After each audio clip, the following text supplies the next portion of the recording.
Hey guys, Dan the Wolfman here. Armed Security, 7 hours of sleep, back on another 12-hour shift. Doing a little sort of protection detail and making sure that people are safe. So anyway, guys, to follow up on the two videos I filmed yesterday, and yes, I'm doing my job right now. I have full line of sight on everything. I need entrances in case someone that shouldn't show up shows up. And I'm on private property, so there you go. Okay. Anyway, guys, today's video is about don't be a brand whore and a gun snob. Don't be a brand whore and a gun snob. Literally protecting my life right now. I usually only have one or two pistols, but given that I am in my vehicle for a lot of this assignment, I have 3 on me. Ooh, high end. I got my HK on me right now. Yeah, only HK, only SIG, only the high end brands could you ever defend your life with. All right, I love my HKs. That's true. But that belt gun is getting alternated for comfort reasons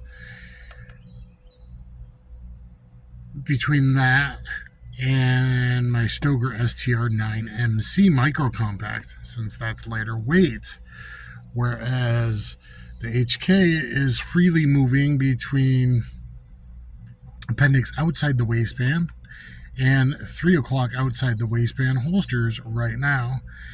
And when I want to change the weight a little bit, I can put my STR9MC that's currently in the center console with 2 extra mags laying next to it.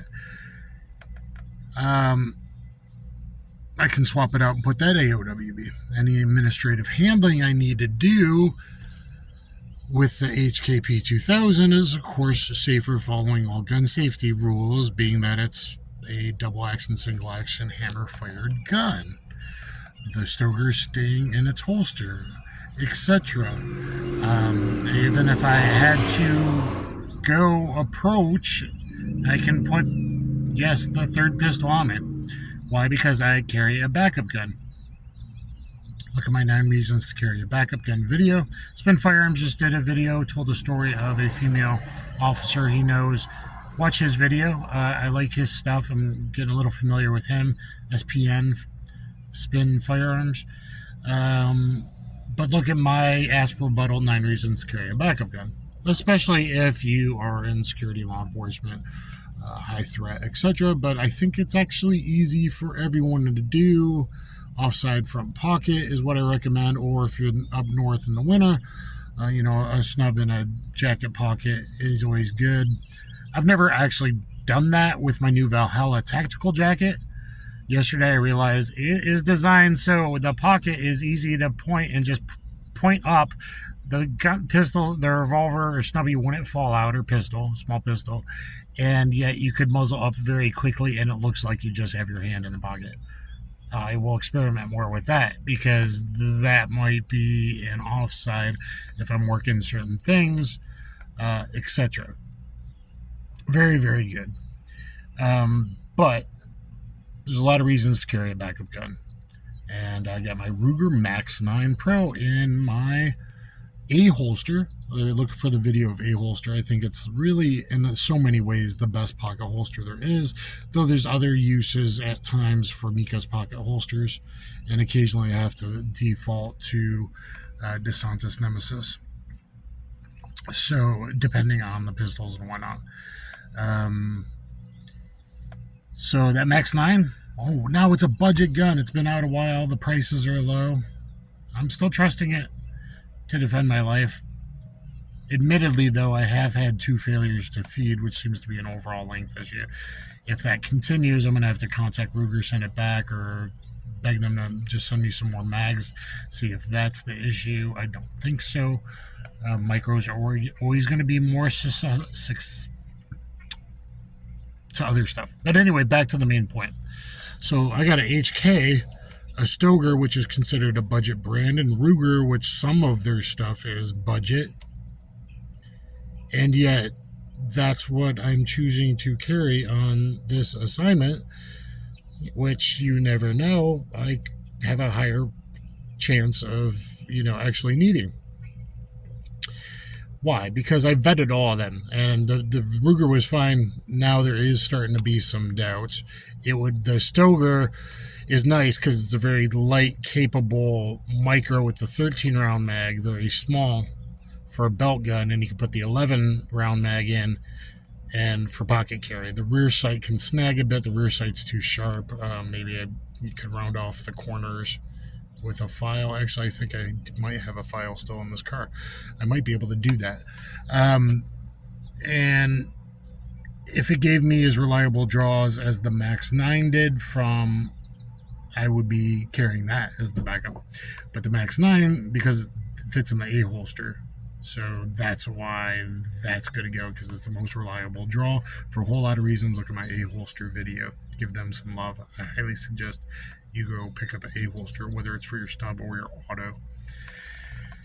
But main point is, don't be a brand whore, a shill. Only Glock's the best. Motherfucker, you haven't shot any other pistols in the last 25 years. Glock was the best one. It was the first pistol I bought in friggin' 1995, when I could legally purchase a pistol in a private person-to-person sale.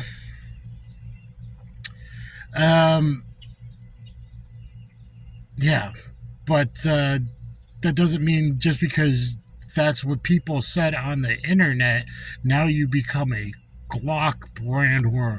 Only Glocks are reliable. Motherfucker. Number one, watch police footage. There's a whole lot of failures. Number two, the slim lines are not known to be as reliable as the big ones. Okay, as the double stacks.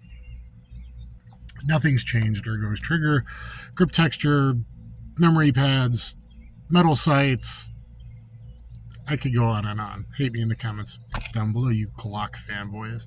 Let's talk about you SIG fanboys. MFers. SIG of the last 19 or so years is not the SIG that SIG was before. And just because now we got all these tier 1 operators that were only Glock guys, they only knew to shoot Glocks, save for the few Delta guys that actually knew how to run a 1911 that are old enough. Most of these, spec opsy dudes that weren't, running HKs and SIGs in the Navy SEALs, but the younger guys that were only running Block 19s and then doing CIA spec work overseas with only Block 19s, and then they were only Glock guys. And if you watch them shoot steel, these trainers are shooting low left. Oh my god, my Glock shoots low left. Now they're all SIG guys because they're given free fucking SIGs. So don't be a SIG fanboy. When I got back into firearms after travels around the world, my first was a SIG P320.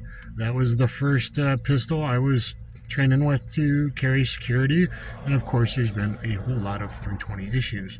I'm not a fan of a light striker fired with a mushy wall with no trigger safety on the 320 or a 365. I'd probably love a 365 attack ops, whatever, blah, blah, blah, the big one, whatever it's called, macro. I'd probably love a 365 macro. Okay, I like the way it feels in my hand. That's the only grip module that feels good. The Wilson Combat module feels okay, and the regular 365 and 365 XL feels like shit because it's too thin in the web in my hand. You have to be able to get a master grip, and it points naturally in line with your forearms, lining up and not off to the left or off to the right, which happens to me with snub draws if I carry appendix versus 3 o'clock as well. But that's what the 365 is doing. I need a draw where it is lined up straight right away. More importantly, you guys shoving a 365 loaded like it should be, condition 1, in your pocket that aren't the external safety. I don't love external safeties, but are not the external safeties, so you're shoving that in your pocket and it doesn't have a trigger safety dingus. Just keep that in mind. Now, coming up on my channel, is there a whole bunch of HK love and comparisons and caliber battles and actually timed, unlike no other videos on the internet? Yeah, there is. Is there a cool, awesome, classic, old school SIG coming on my channel? Absolutely. So I can do the highbrow stuff. Is there tons of Stoeger stuff? Rossi Taurus stuff, the RP63. Another video went live yesterday, and I got some really cool other Taurus stuff coming up. It's the GX4 carry, one of my top 5 carries. Absolutely, right next to the Stoeger. Oh my God, how could you trust your life on a budget gun? Well, because I vetted it. Now, I don't feel the need to vet it like everyone else with 1,000 trouble-free rounds. I used to, with friggin' 2.5 boxes of your carry ammo, 50 round, 100 plus rounds of HSTs. You LE guys, if you want to do that, cool. I don't know what you're gonna find out, other than the first 150, 300 rounds. When I do my reviews, I usually do 150 to 300 rounds, and I'm shooting 4 or 5 different types of hollow points, 3 of each at least. So I'm making sure there's no burrs on the feed ramp, that it can handle different hollow point profiles, etc. If something's gonna break on a pistol or revolver, it's probably something being loose, a pin, a screw, and that's gonna shake loose usually in the first 150, 200 rounds of recoil anyway. If a rear sight falls off, whatever, it's usually a pin or a screw, and that'll fall off in the recoil. Stop being a brand whore. My GX4 carry, until otherwise, I'm friggin' good with. I know some people have had a little bit of issues with RP63s. I'm the guy who's ran them the longest, the hardest, the most rounds in the last year and a half since they were re-released. After 1 year good with one, I got the second one. I got Beauty and I got the Beast. Check out that video. I'm still rolling with that occasionally when I do occasionally go low threat and I want to carry a wheel gun. It's in my top 5 carry videos. I timed 3 attackers, 2, 2, and 2 on each at 7 yards, so we could get actual data using 5 different pistols, 6 different calibers, because I ran the Rossi with 38 plus P158, and I ran it with medium power 125 hollow points. So there you go. The Stoeger STR9 MC, I consider it fully vetted, and I'm carrying that a lot. It's next to me right now, under my elbow right now, in case I need to grab the quickest reload second gun, or an extra one put on before I make an approach. So don't be a brand whore. I'm trusting Stoeger, I'm trusting Taurus until otherwise. Now, do I think that they're gonna last 86,000 rounds on a P30, have a part break, and still be going 94, 95,000 rounds, firing without a single malfunction after part breakage? No, not necessarily. Full-size STR9 isn't fully vetted because I didn't run hollow points after my part 1, so I still need to do a part 2 or a comparison to other stuff on the full-size STR9s, and maybe compact, and maybe with red dots, and a whole lot of cool stuff coming up. So that's why I can't put that on now, because I haven't vetted it quite enough yet, and I haven't ran hollow points through yet. So there's that. But stop being a fucking shill and a brand whore.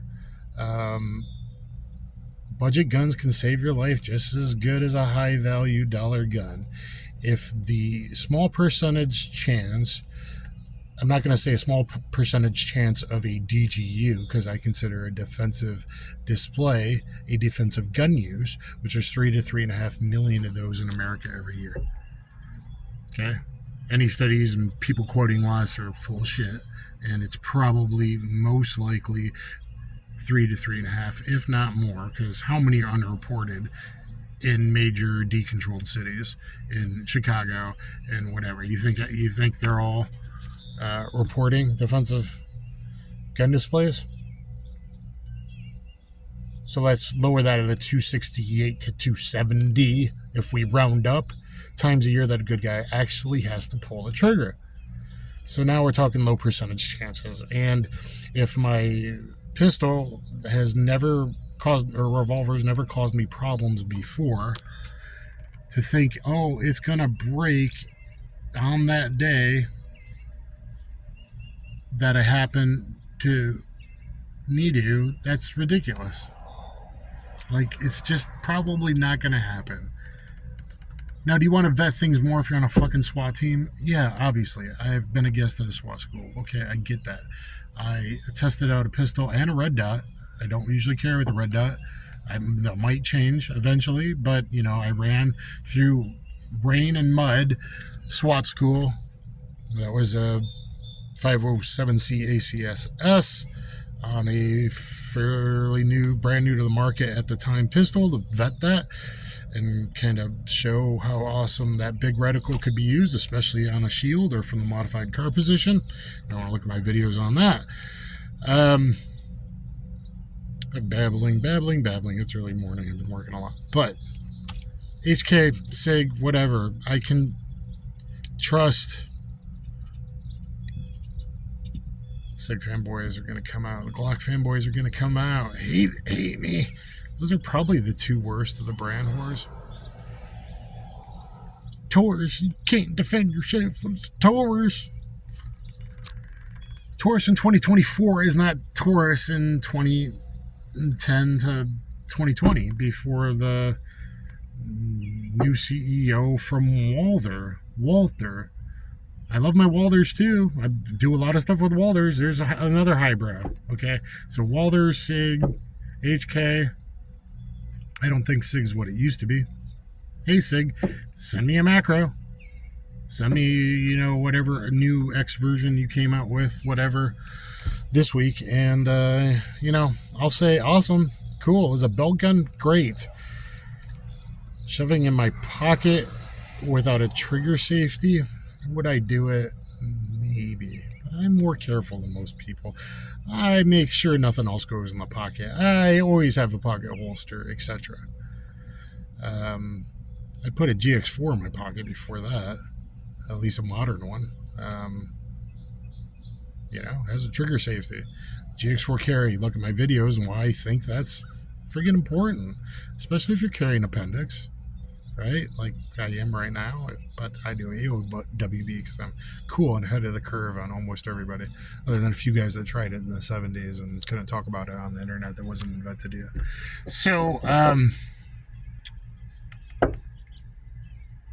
I think that covers it. I'm just so sick of the BS that you can't defend yourself with a budget gun. I have the money to own an HK and a classic SIG. Not that I'm rich. But that doesn't mean my Stoeger Taurus are just automatically going to have problems. Now, you can get lemons from any company. Look at the QC since 2020. Smith & Wesson. SIG.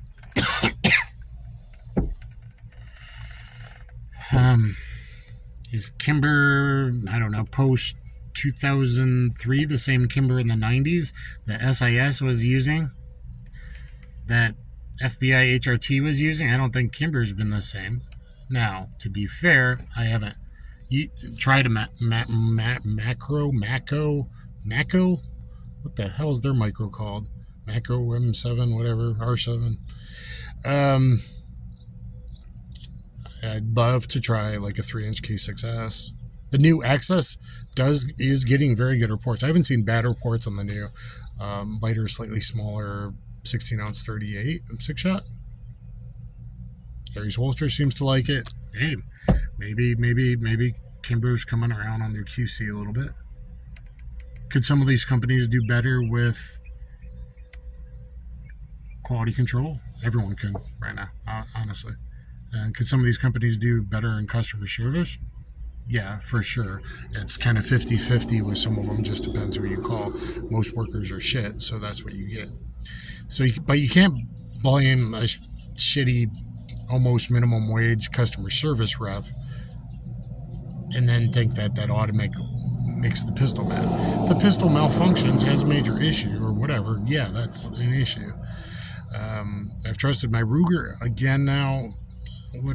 I'm questioning it, and that's just from 2 failures to feed from a micro. The first one I know is from longer than other ammo I used that day to check. So look at the Max 9 versus Colt Detective Special when it happened the first time. I don't remember what one on video it happened the second time recently.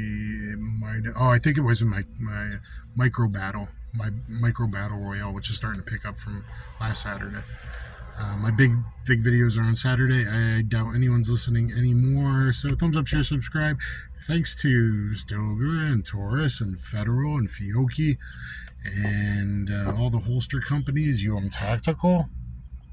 That's where my Stoeger's riding right now, in a Shield Plus Tactical holster, because that's the best I got for it. If anyone has dedicated Stoeger holsters for the MC, the STR 9C, for the STR 9, I would love to check those out. Thanks.